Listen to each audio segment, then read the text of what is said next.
Today we talk about how can you deactivate account on your freelancer app. We're going to figure out the solution or know how you can do that on your app. So all you have to do, you just go down, click in this sign down here.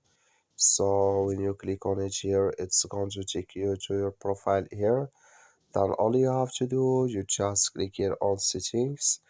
So then it's going to take you to this list here. Then you go above here and you swipe this list. So then you click here on accounts.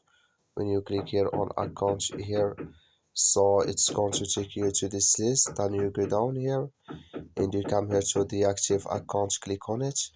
Then it's going to take you to this list. Then here you select a reason. So then you click here, add here onto your username. Then you click here on the active account.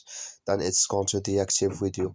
That's all you have to do. Thank you for watching. Don't forget to support us by liking.